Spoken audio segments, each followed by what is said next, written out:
the ultimate bush plane for Microsoft Flight Simulator, hands down. This is the go anywhere, do anything machine with these stellar views. So I'd mentioned in a previous video I was looking for kind of a unique bush plane to try out, and GotFriends had commented on that video, and they asked if I wanted to try out their Wild DoubleEnder. And to be honest, I really didn't know much about this plane, and that's kind of a shame because it's probably one of the most unique looking aircraft available for the game, and definitely one of the most interesting bush planes around.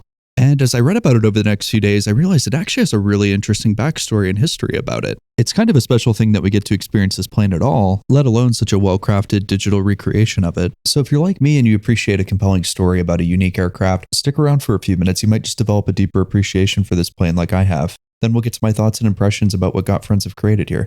So if you were browsing the Super Cub forums in 2010, you probably would have seen a post by a user that went by the name Kenya Cub. He began posting some pictures around that time of one of the most unconventional looking planes that it seems like the users had really ever come across. It was this homemade airplane that was based on the Piper Cub, but it had this huge bubble canopy, almost like a helicopter. It had a fairly sophisticated wing design, huge 35-inch bush tires, and most notably, it had two engines in a push-pull configuration, which quickly earned it the moniker the DoubleEnder. Now, none of these ideas alone were revolutionary, but combining them all with the goal of creating a truly modern bush plane was a remarkable feat. This visionary project was the brainchild of Alec Wild, and this is what he called his twin cub. Alec had began dreaming up the design several years prior to this. As his online handle suggests, he was a fan of the Piper Cub, and he liked what it could do. But he stated, as I was flying around, thoughts began to form in my mind, beginning with the simple fact that the best tool presently available for bush flying was designed in the early 20th century. The basic design is 75 years old. We should be able to improve upon that with today's technology. So he set out with the goal to improve upon the design in areas of safety, performance, visibility, and handling. With two lightweight turbocharged Rotax engines combined giving it over 300 horsepower in that centerline configuration, it made a single engine loss almost a non-event. The active wing went through many variations of flap and slat designs, constructed around that bubble canopy as a roll cage-like metal frame that's designed to crumple and protect its pilot in a crash, all while maintaining a weight of under 1,500 pounds. It approaches the runway around 36 knots and stall speed is right around 30. This was all fairly groundbreaking, especially coming from an independent designer and builder who was working with a small but talented team of individuals. And over the next 5 years, the DoubleEnder showed promising development. It underwent real-world testing in the Alaskan wilderness. It made appearances in Backcountry Pilot, and it was in several YouTube videos.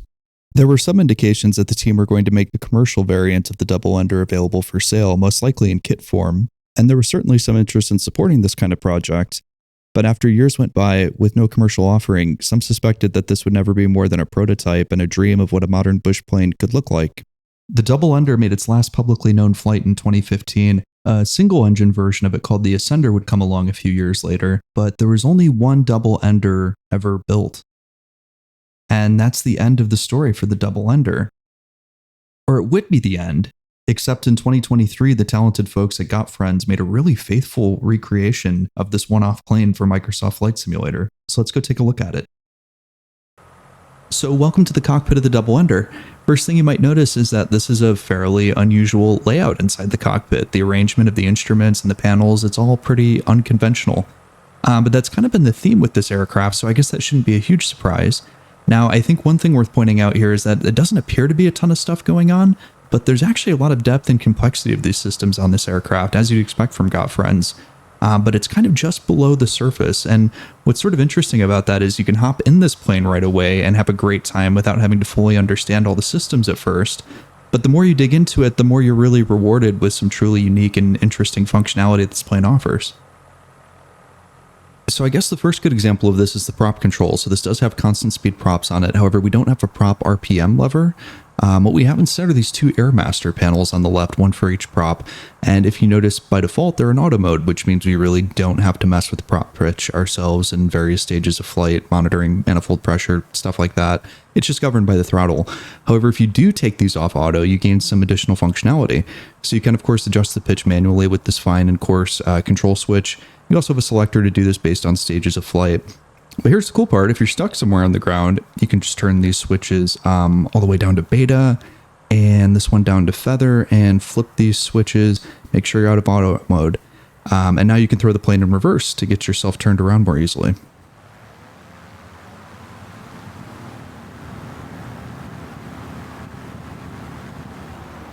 The other real star of the show here are these MVP 50 panels, which functionally replaces like a full stack of instruments that you would normally expect to see in front of you here.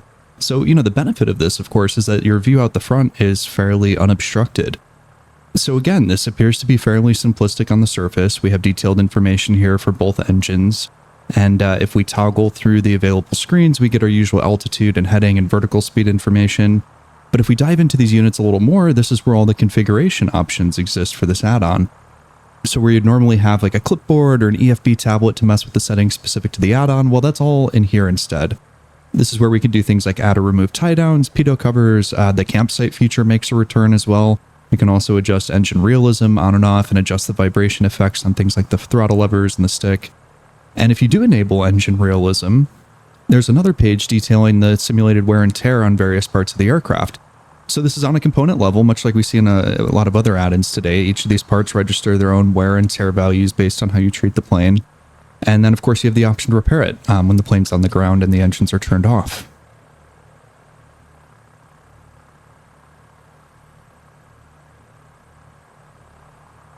So stepping outside of the aircraft for a minute, we can really appreciate the level of detail that GotFriends have put into the exterior model.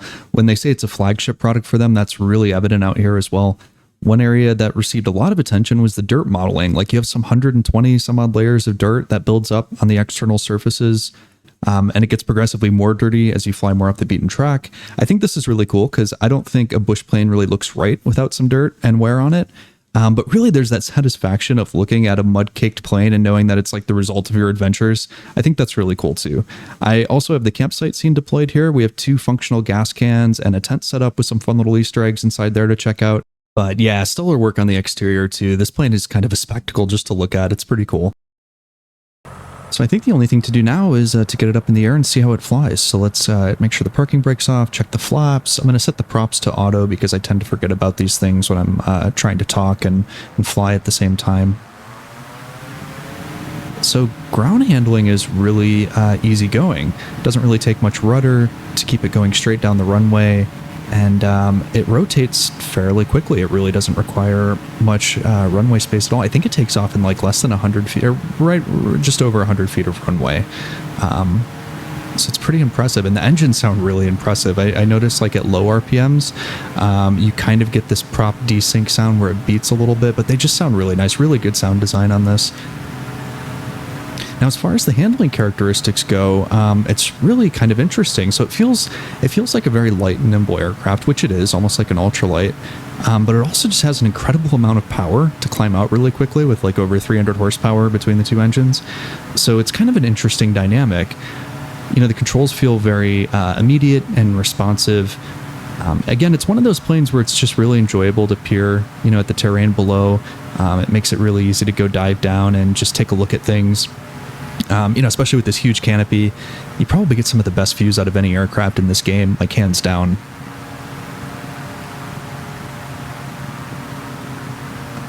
One thing I did want to clarify a bit. So that story at the beginning, I made it rather focused on Alec, Alec Wild, because it really was his vision, behind this plane.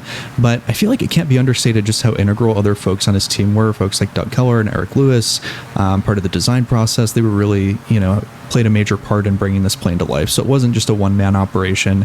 It was Alec Wild's vision, but he didn't do it alone. And I think it's worthwhile to recognize the other talented folks that really went into bringing this aircraft to life. I also wanted to, I mentioned the Ascender briefly, and I get the sense that the Ascender really is the commercial evolution of this design. Maybe that's, maybe the DoubleEnder was always meant to be a platform for, a test bed to prototype, further designs. I don't want to give the impression that DoubleEnder was like this vaporware in real life. The Ascender is very much a thing that evolved from it. But there's still something just so special about this plane. There's still only one of them.